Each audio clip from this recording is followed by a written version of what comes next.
Hello, alright, my name's John Major. I know Brian mentioned me earlier. I did 25 years, I'm an ex-policeman, I was detective in the Metropolitan Police. I dealt with, I specialised in child abuse investigations. Can you hear it alright? I dealt with a case of, I was on the vice unit, specialist unit in the police. I dealt with a case of child vice that was reported. Can you hear it, people? I looked into it and it was quite apparent that it was quite endemic. There was one little girl, she was 13, she was being pimped out and she was being given heroin and crack cocaine. And she told me of another girl, who told me of another girl, and on it went. And it was an organised child prostitution racket which was increasing by the day. The kids went from 9 years old right the way up to 14-year-olds, and they were taken to some wealthy places, they were taken to some bottom-end places. But what came out of it was that these kids were all known to the care system, to social services. They were all subject to care orders, every one of them. And also that there was a judge involved, there was a senior copper involved, there was someone high up in the BBC involved, and it'd been going on for well over a decade and probably into 2 decades. I put together a very concise and factually based intelligence report, submitted it, and thinking that I would be promoted for what I disclosed or at least rewarded, the opposite occurred. At the same time, this is relevant, I was a single parent of 4 children. I was brought into a senior officer's office. This senior officer is now one of the leading police officers in the country. Leading police officer? And what happened next was just, well, was perverse. He turned around to me and he said, you know, what have you done? I said, well, what do you mean what have I done? He said, you know, what you've found out can never get out.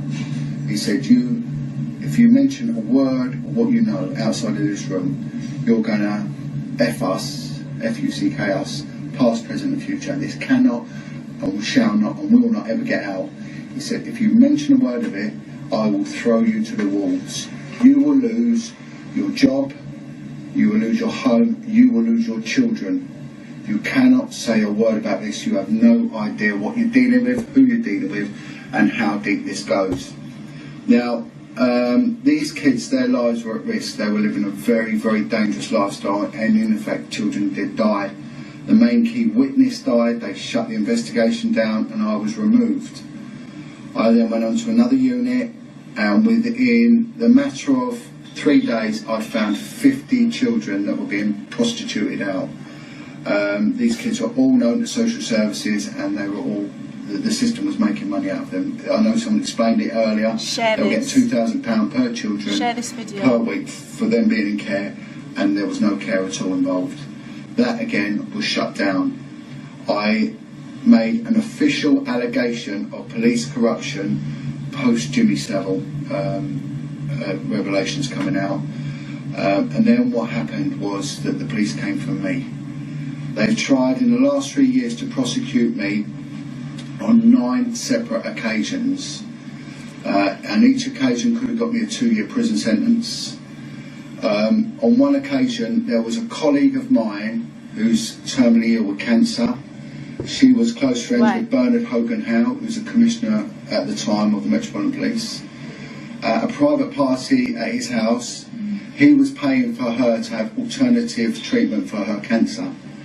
It was costing £10,000, it was coming out of some police slush fund. And what had happened with me, the police had put me on, they revoked my pay. I was on no pay. I was looking at losing my home because I couldn't retain payments. They said if I took up any work they would sack me, so my job was at risk.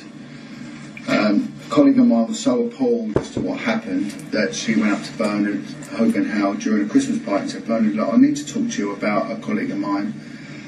He's being treated really bad, and when you find out what it's all about, I think you'll agree with me. And he said, okay, I'll listen. He said his name is John Wedger. With that, he stood up, walked out, and then the next day withdrew all the funding for her cancer treatment, and her cancer went into remission. Another colleague of mine went to my commander.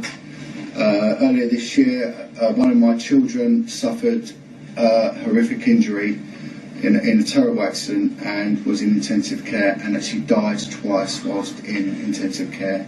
He's now permanently paralysed. I had no income. He was in a hospital 100 miles from my home. I was sleeping in my car because I couldn't afford to stay in a room to go and see him.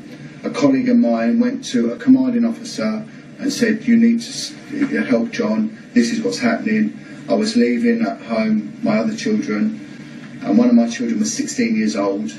When my commanding officer heard that, they served discipline papers on my colleague, saying that they're withholding information, and then they sent 2 detectives round to my house and made an allegation been made by the Met Police to my home force that I was committing child abandonment, and they tried to remove my youngest son from me.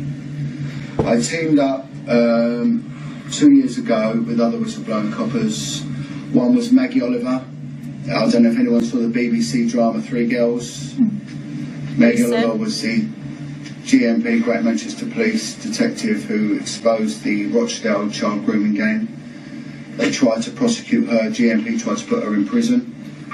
The other one was Lenny Harper, who exposed the child abuse and murder in Hope de la Garenne in Jersey.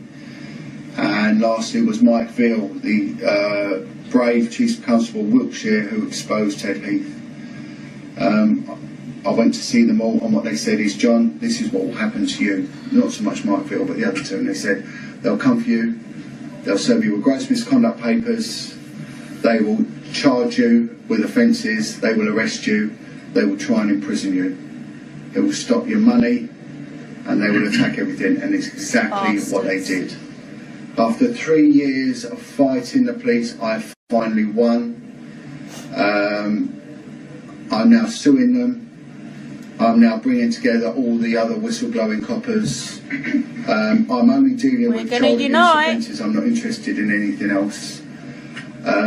But what I'm saying is that there is a conspiracy, a high-level conspiracy involving sexual abuse of children, and it goes right to the top. Lenny Harper, the commanding officer for Jersey Police at the time, said to me, "John, what you will find is that the tentacles of what you're looking at will go right to the heart of the British establishment." At the time, the Cabinet Minister for Policing and Crime, Mike Penning, he asked the Home Office to assist me, realising that there was a conspiracy against me. As soon as he did so, the Home Office insisted that they will help me, they will investigate my claims. The Home Office did to me what they did to Maggie Oliver. They invited me into Parliament, asked me to bring all my paperwork. They assured me they will investigate it. They seized my paperwork, promising me that there will be an independent government investigation, and then they buggered off, and I never heard from them again. Done nothing. Mike Penning, Buried the very next day, was removed from his post. There is something very, very dark going on. And if I will go back to what the lady said earlier, Yeah, listen. the girl who was going on about the straw man thing, I remember a case of 4 children that were taken into care. 3 of them have been registered. The 4th one had not been registered. One wasn't and registered. I remember they had to give that child back. Gave it back. So even what the lady was saying about the Because straw the man birth thing, I remember a certificate case enslaves and it us. sort of verifies that. So that is my thing. I mean, I continue to sort of campaign. I was in the national press at the weekend, and hopefully there'll be more to come. But you know, when you stand up, when you whistleblow, same as a victim and survivor of sexual abuse, you stand alone. No one will stand by you.